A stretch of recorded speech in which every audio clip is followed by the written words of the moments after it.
According to Quran ये कहा जाता है कि जब कयामत का दिन आएगा तो उस वक्त अल्लाह जब सबको फिर से उठाएंगे तो कहा जाएगा कि अपनी कब्रों से उठो।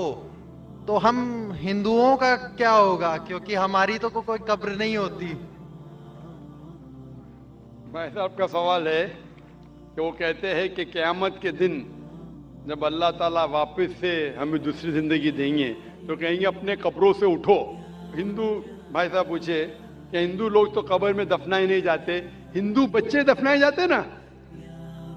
हिंदू बच्चे, हिंदू मजहब में छोटा बच्चा है उसको जलाया नहीं जाता, उसको दफनाया जाता है। फिर भी कई मुसलमान हैं जो डूब के मरते हैं, जो जल के मरते हैं, उनको भी दफनाया नहीं जाता है, जिनकी हमें मिलती नहीं।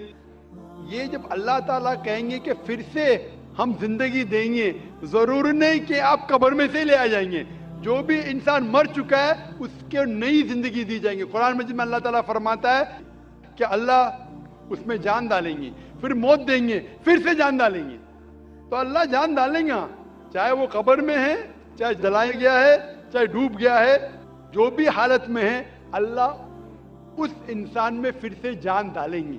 और अल्लाह ताला को जान डालना बहुत आसान है, चाहे आप दफनाए गए हैं या चाहे जला दिए गए। अल्लाह ताला फरमाते जब गैर मुस्लिम के एतराज करते अल्लाह से और अल्लाह से पूछते हैं कि जब आप दफनाए जाएंगे और क़यामत के रोज जब इंसान उठाए जाएंगे तो अल्लाह ताला उनको हड्डियां को कैसे जोड़ेगा। जैसे आप पूछ रहे ना, अल्लाह ताला जो कब्र में उनको उठाएंगे, हम कब्र तो नहीं गए।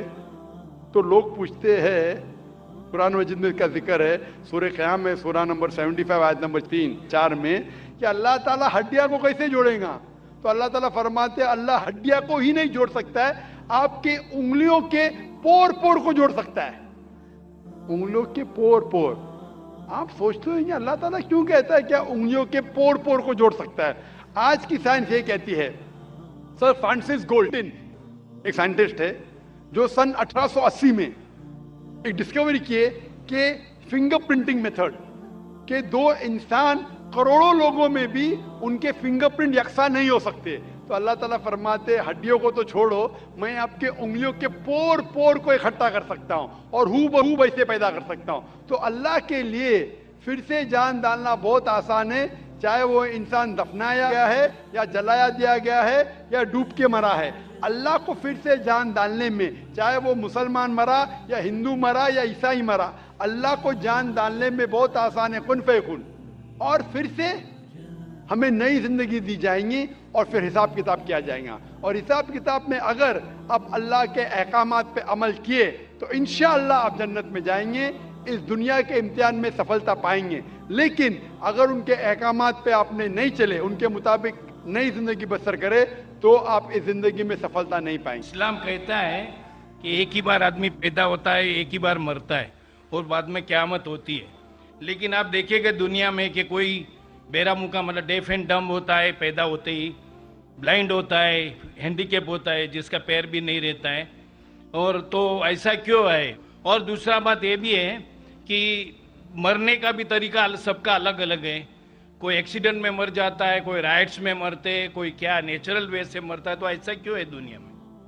महेश भाई का सवाल है कि इस्लाम में हम इस दुनिया में एक बार आते, फिर मरते, फिर क़यामत पे फिर से उठाए जाते, इस दुनिया में एक बार आते। तो ऐसा क्यों कि कोई लोग जो पैदा होते हैं, कोई अपाहिज पैदा होते, किसकी टांग ने, किसके हाथ ने, ऐसा क्यों? कोई लाचार पैदा होते।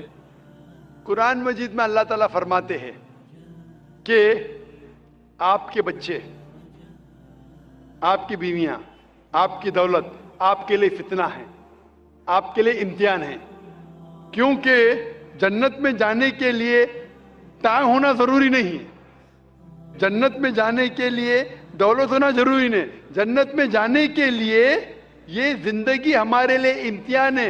अल्लाह के अहकामात के मुताबिक जिंदगी को बसर करना चाहिए।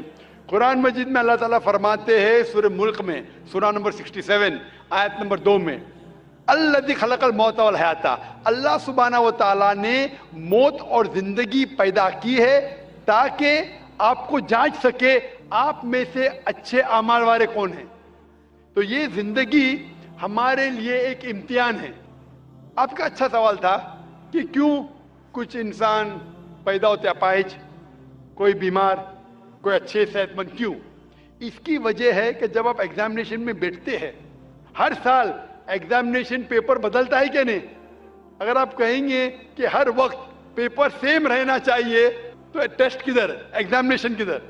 تو اللہ تعالیٰ کہتا ہے کہ جس طریقے سے آپ کو جو نعمت دی اس طریقے سے ایگزامینیشن اللہ تعالیٰ اس پیپر کو پرکھے گا. مثال کے طور پہ اگر ایگزامینیشن پیپر آسان ہے تو ٹیچر اس کو اسٹرکٹ طریقے سے جانچتا ہے. اگر پیپر مشکل ہے تو ایگزامنر اس کو آسانی سے جانچتا ہے. تو اسی طریقے سے اللہ تعالیٰ فرماتے قرآن مجید میں, آپ کے بچے, آپ کی فیملی, آپ کی دولت آپ کے لیے فتنہ ہے, ایک ٹیسٹ ہے. اللہ تعالیٰ ٹیسٹ کر رہا ہے اس بچے کے والدین کا. دیکھنا چاہتا ہے کہ اگر بچے کو پیدا کرتے اپاہج, یا بچہ جب پیدا ہوتا ہے دل کی بیماری کے ساتھ, وہ دیکھنا چاہتا ہے کہ پھر بھی اس کے والدین اللہ پہ ایمان لاتے کا نہیں. اور جتنا ڈیفیکلٹ ٹیسٹ اتنا بڑا ریوارڈ. آپ اگر ایک عام BA گریجویشن پاس کرتے ہیں, آپ کا نام مہیش ہے, وہ مسٹر مہیش ہی رہے گا, بدلے گا نہیں. لیکن آپ اگر میڈیکل ایگزامینیشن پاس کرتے MBBS, پاس کرنے کے بعد آپ کے نام کے آگے لگ جائے گا ڈاکٹر, کیونکہ میڈیکل ایگزامینیشن پاس کرنا مشکل ہے. مشکل ایگزامینیشن پاس کرتے ریوارڈ بھی زیادہ ہے. تو اللہ تعالیٰ الگ لوگ کو ڈفرینٹ ایگزامینیشن میں ڈالتا ہے. کسی کو دولت دیتا ہے, کسی کو غریب بناتا ہے. جب دولت دیتا ہے وہ دیکھنا چاہتا ہے کہ دولت کے بعد یہ انسان زکوٰۃ دے رہا ہے کہ نہیں, خیرات کر رہا ہے کہ نہیں. وہ غریب انسان کو زکوٰۃ میں 100% مارکس مل چکے, غریب انسان کو زکوٰۃ ہی نہیں دینے کا. ہم بولتے ارے بیچارہ غریب ہے, اس کو 100% مارکس مل گئے. زکوٰۃ میں غریب کو 100 میں سے 100 ملتا ہے.